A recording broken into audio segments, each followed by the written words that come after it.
নমস্কার, কেমন আছো সবাই? মিনতিস লাইফস্টাইলে আবারও একটি নতুন ব্লগে সবাইকে স্বাগত জানাই। আই হোপ আজকের ব্লগটি তোমাদের খুব ভালো লাগবে। তো ভিডিওটি দেখার অনুরোধ রইল। তো চলো, আজকে সকালবেলা উঠে গেছি, আর উঠে সকাল সকাল ম্যাগিটা ছেলের জন্য বসিয়ে দিয়েছি, আর এদিকে আমরাও চা খাবো, চাটাও বসিয়ে দিয়েছি।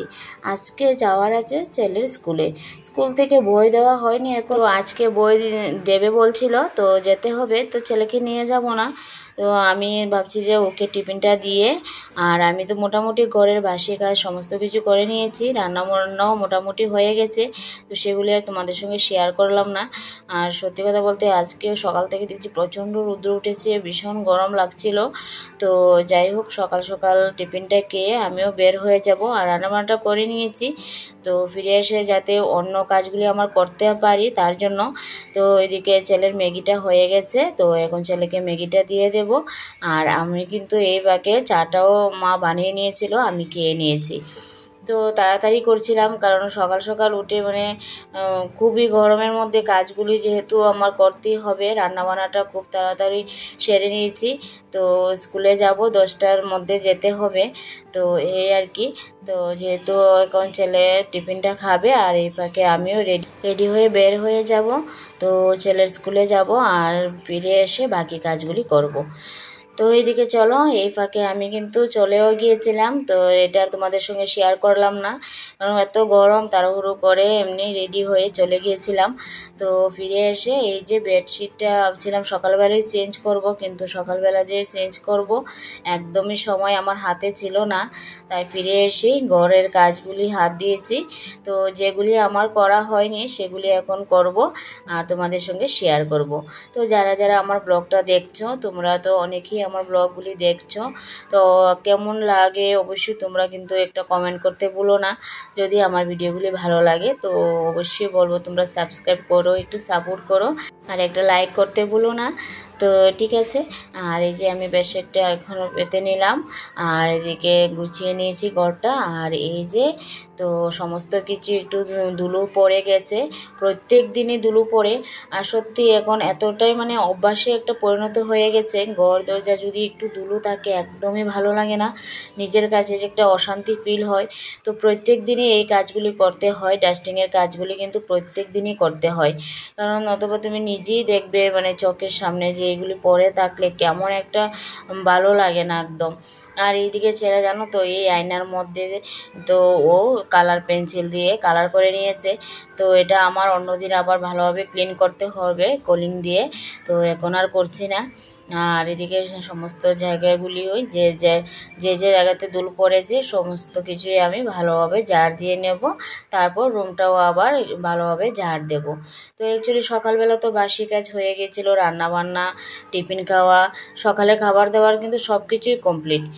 আর আমার শুধু এই ঘরটাকে আবার দ্বিতীয়বার পরিষ্কার করতে হচ্ছে, কারণ ওই যে বেডশিটটা চেঞ্জ করব, আর ঘরটাকে ওই যে আলমারিটা, তারপর এই যে ছোটো র্যাকটা, আমার অনেক কিছু জিনিস আছে, তো সেগুলি আমার প্রত্যেক দিনই পরিষ্কার করতেই হয়। আর এই গুছানোটা তো একদম মাস্ট বি করতেই হবে, কারণ ছেলের এই দিকটাই দেখবে, খেলনা বলো, পড়াশোনা সব কিছুই দেখবে, যাবতীয় জিনিস এই জায়গাটাতেই আমি রেখেছিলাম র্যাকটাতে। আর উলট পালট তো হয়েই, তো কতবার যে দিনের বেলা পরিষ্কার করতে হয় আর গুছিয়ে রাখতে হয় তার তো হিসাব নেই। তো তোমাদের সঙ্গে একবারই হয়তো শেয়ার করি, আর বাকিটা করতে পারি না।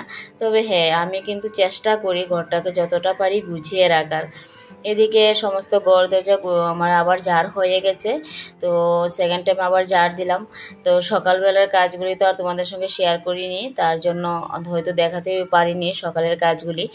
তারপর এদিকে রান্না বান্নার সমস্ত কিছু যেহেতু হয়ে গিয়েছিল, কিছু বাসন আছে, আর মাকে আমি বলে দিয়েছিলাম যেন পুজোটা দিয়ে দেই আমি আস্তে আস্তে, কারণ পুজোটা একটু দেরি হয়ে গেলে তো ভালো লাগে না। তো তার জন্য ঘরে যখন থাকি হয়তো একসঙ্গে সব কিছু একটানা করে নিই, যেহেতু ঘরের কাজ বাইরের কাজ দুটোই আমাকে সামলে নিতে হয়, তার জন্য হয়তো আজকে পুজোটা দিতেই পারিনি, মাই দিয়ে দিয়েছে। এদিকে আমার সমস্ত কিছু হয়ে গেছে, গরু মোছা পরিষ্কার হয়ে গেছে, আর যে বাসনগুলি পড়েছিল সেই বাসনগুলি এখন আমি ভালোভাবে আবার ধুয়ে তো জায়গা মতো রেখে দেব। তো এই সংসারের কাজগুলি সত্যি এখন একটা অভ্যাসে পরিণত হয়ে গেছে। পরিষ্কার পরিচ্ছন্ন করে রাখতে না পারলে একদমই ভালো লাগে না। তো যতটা পারি চেষ্টা করি যেন ঘরগুলি পরিষ্কারভাবে রাখতে পারি সব কিছু কাজেই। ঘর দরজা যাই হোক না কেন, তোমরা তো দেখতেই পাও আমার ঘরটা তেমন কিছু নেই, ওয়ালগুলিও খারাপ। তার যে পরেও কিন্তু আমি আমার কাজটাকে আমি হেলে দুলে রাখি না, যতটা পারি আমি পরিষ্কার পরিচ্ছন্নভাবে রাখার চেষ্টা করি। এদিকে আমি স্নান করে চলে এসেছি। তো সকালে যে রান্না হয়েছিল, তো মা বলছিল যে মাছ আছে, মাছটা রান্না হয়নি, আর মাছের তেল হয়েছিল, তো বেগুন দিয়ে তেল করেছিলাম, তো এইটা দিয়ে তো খাওয়া হয়ে গেছিল। তো পরে ভাবলাম যে না, আবার একটা রান্না করে নিই, মাছ যেহেতু আছে। তো মাছটা এদিকে রান্না করে তারপর আমি আবার এদিকটা দেখলাম যে একটু ভালোভাবে আবার ক্লিন করি রান্না করতে করতে যতটা পারি। আর রান্নাটা মোটামুটি একটা তরকারি যেহেতু রান্না হয়ে গেছে, তারপর আবার ঘর গুছিয়ে নিলাম। তারপর এদিকে সমস্ত কাজ গুছিয়ে আবার ডাইনিং টেবিলের কাপড়টাও আমি একটুখানি মেজে দিয়েছি, কারণ ভাবছিলাম যে এটা তো এমনিতে পরিষ্কার করে নিয়েছিলাম, কিন্তু সকালে যে চাটা পড়েছিল অনেকটা দাগ পড়ে গেছিল, তাই এই জায়গাটাও আবার পরিষ্কার করে নিলাম। তো আজকের ভিডিওটা এ পর্যন্তই। কেমন লাগলো অবশ্যই জানিও। তো আজকের একটা সত্যি কথা বলতে মানে আজকের কাজগুলি একটু এলোমেলোই হয়ে গেছে, কারণ এই সকাল থেকে কাজগুলি তোমাদের সঙ্গে শেয়ার করতে পারিনি। তো যাই হোক, আমার সমস্ত কাজই সময়ের মধ্যে কমপ্লিট করে নিলাম। তো অবশ্যই তোমরা কিন্তু জানিও ভিডিওটা কেমন লাগলো, কেমন হলো। তো আজকের জন্য এই পর্যন্তই, আবার নেক্সট ব্লগে দেখা হবে।